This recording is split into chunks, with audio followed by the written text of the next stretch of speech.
Hey YouTube, this is Southern Purple 1. I want to talk about perimeter fencing today, how to protect your homestead, how to protect your retreat using fencing, using barbed wire, using Constantino wire, and using razor wire. I will talk a little bit about what to do if you're in the suburban area. I can do a lot more out in the country because I don't need to worry about looks. People aren't seeing some of this fencing. If you're in the suburbs, you might have a lot of things you can't do just because of your location.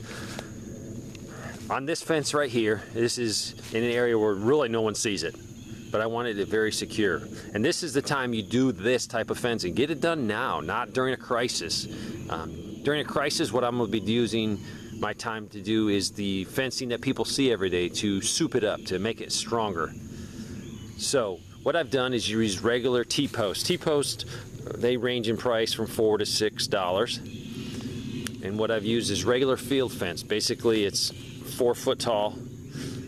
Now this is great wire. It's very affordable compared to other wires, but chickens can get through here. The opening, chickens can jump. So if you want to also use it to keep your chickens in, you're going to have to get the different wire that has smaller holes. Now what I've done here is on the top of this, because I only had 4 foot and I wanted to go a little over 6.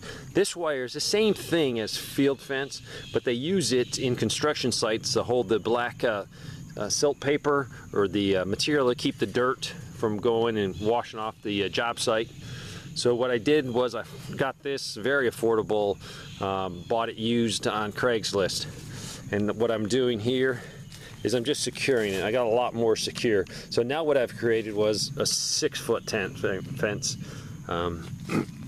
I've also used, I got a bunch of these salvage and I cut them into sections, and they fit great over T-posts, and I put a little stop in there, so that's as far as it will fall down.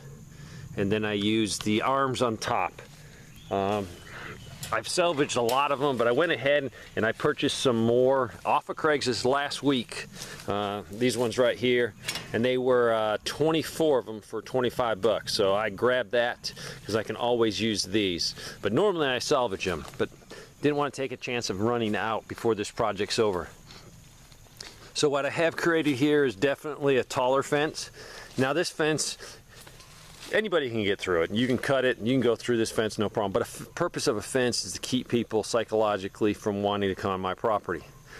And it also slows them down. During a worst case crisis, I have to watch this fence. If I just go to bed at night, someone can easily cut this wire and come in.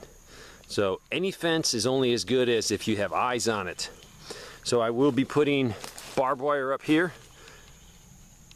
The reason it's pointed in is this is just about 6 inches on the property line on my side. So I didn't want to intrude anything over on the neighbor's side. I know the neighbor, but I just wanted to make it safe in case some 6'5" guy comes walking through here, he doesn't get barbed wire in his face.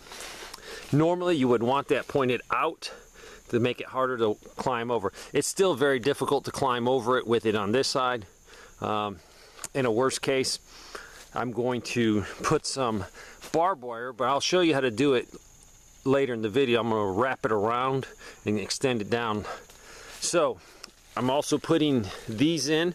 These are going to pounded in, hole drilled into it. I'll leave it sticking up about 6-7 inches, and I will drill a couple holes and I will wire the fence down to that. That keeps people from lifting it up. So this was really pretty much a salvage job. A lot of the things I salvaged off of it. If you got a fence, you got to have eyes on it. So in worst case, someone would be watching this side. So that is just using regular field fence. Now field fence is on my property up front, and pretty much the whole property is fenced with field fence. It's not as elaborate. So someone driving down my road would see my 4 foot field fence, would think nothing. It is normal. This is what happens in the country. People fence their properties in. Now if you put field fence around a suburban house in a community, people might say something. So if you live in a suburban area, you have to go with a different fence. Maybe a chain link fence, maybe a white picket fence. You can make it look good, and what you want to do is soup it up. So you can always add to it and make it stronger. What we have in front of you is, this is military Constantino wire, and it folds up like an accordion. And so it lays very flat, maybe 6-7 inches. So you can store a lot of this. This is typically bought on the surplus market. I like it when it's a little bit rusty, a little bit dirty, because it's very hard to see. It blends right in to the leaves. This is a single piece, and it's approximately about a little less than 3 foot tall. Now this can be triple stacked. So basically, you'll put one piece here, one here, you'll put one here, and then make a triangle and put the other piece, and that's called triple roll Constantino wire. And then it makes a fence about this tall. This is very easy to deploy. So you deploy this, you'll stake it so someone can't move it. So add stakes along it. You can make it a triple. You just have to use more material. And you can add some fence posts sticking up and then add normal barbed wire to this. So this is Constantino wire. Now, if you buy a pallet of it, you can get it for about 20 bucks a roll. And you can spread this out longer. You can keep it compact to make it more efficient. But that's Constantino wire. If you have a serious retreat that's multi-family, you need to think about getting some. That can be used very quickly to deploy across some roads, to shut the road down in literally just a few minutes. Do not attempt ever to drive through Constantino wire. I've seen people drive through it accidentally at night with Humvees, and they're not very successful. With a normal vehicle, do not attempt it at all. We're going to walk down this trail here. As you can see, the trail has no leaves on, or very few leaves. The reason it is, we're in a drought, so I cleaned this off to make a little fire break. Also, I'm walking pretty quietly. I'm not trying to be totally quiet. Let me walk through here. You can hear the leaves. These are very old leaves, so fresher leaves will make a little bit more crunch. Big sound difference compared to walking on this dirt.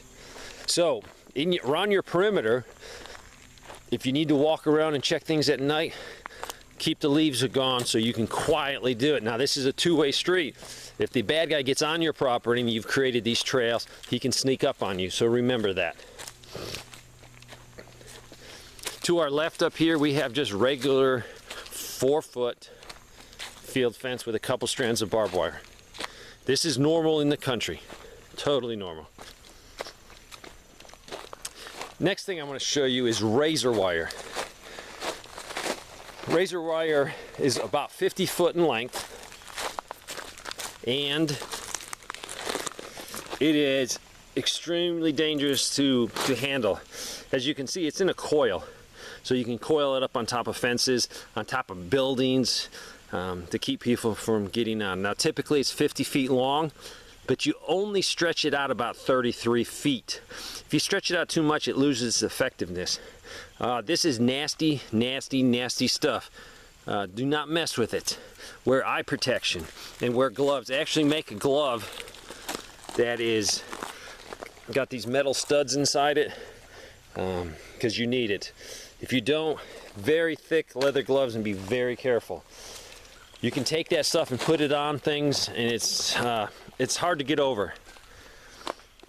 As you can see here, I just have some basic barbed wire, and I need to actually weld these here and tighten them up. This is hard to climb over. It's gonna definitely, someone has to be seriously wanting to get on your property. Now I can take that razor wire, and right in here I can wrap razor wire, and that would make a very hard thing to climb over.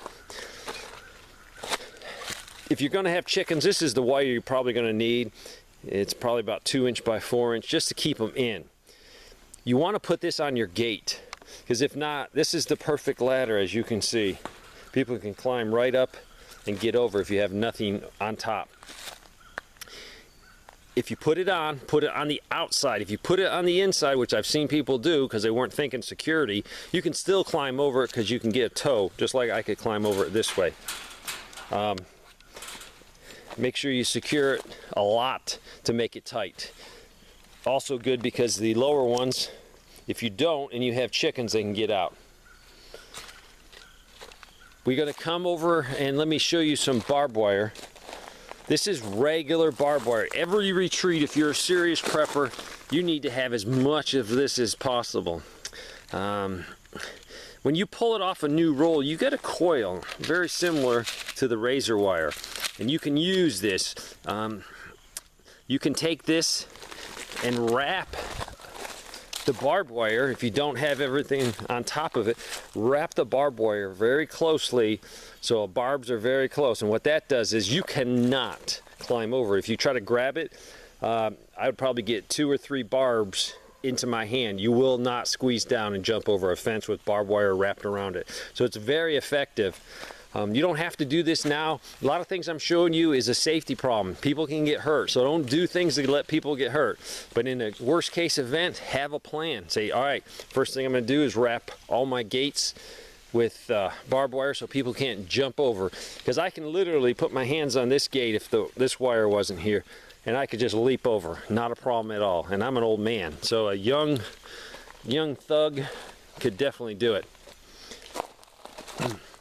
I have wrapped some just regular barbed wire, like making it a coil, and I did this years and years ago, but then I have some growth on here. So underneath here, I don't know if I can find a piece, there it is, right there is barbed wire. Things grow on it, so it does help. It's probably not as efficient with all the growth on it because you really couldn't feel the barbed wire. So normally, if you're going to do it, keep it clean. I like it on there because it just makes more of a visual barrier. So there's a lot of things out there to do. Your perimeter needs to be worked on. Put a fence up. Even if the fence is just a pretty little fence, it's a psychological deterrent to people. They might decide to go to the neighbor's house first. When you're building your fence in the suburban area, have them put, if you're going to hire someone, put heavier duty posts in. Maybe put the post, instead of having them 8 or 10 feet apart, say, hey, can you go 7 feet to give that fence more strength? You can always soup up any type of fence with barbed wire. You could add some posts to it. You can do whatever's necessary. So start thinking about your perimeter. Start writing down, what is my plan to secure my perimeter? If you live on a big piece of property, you can't secure the whole thing. If you live on a farm with 50 acres, at nighttime it's going to be very hard to secure it. So you're going to have to drop back to your inner perimeter of a few acres and protect your vital infrastructure and protect your home. If you're going to do that, move. If you have farm equipment, move those inside your inner perimeter. If you have very valuable livestock, maybe at night move them into an inner perimeter so you can watch them. Then during the day, take that risk if they need to go to the field to eat and send them to the field. I've talked a lot about country preppers, people with property. If you live in a city, you definitely have it harder. I mean, that's just the bottom line. If you live in the city, if you live in a condo, you got a lot harder task. Your best thing is to have a bug out location. You can't afford one. I know so many people that are prepping in this country that would love to have someone from the city come, you know. So find those people, set up your retreat. It can be simple as that shelter logic or any type of large tent. It could be a camper. You could get a 10 by 20 storage building, but you got to do something. So your location is going to be determine what you do. Get out of the city. If you're worried about an economic collapse, get out of the city now while you can do some planning. I hope this helps. Thanks for watching.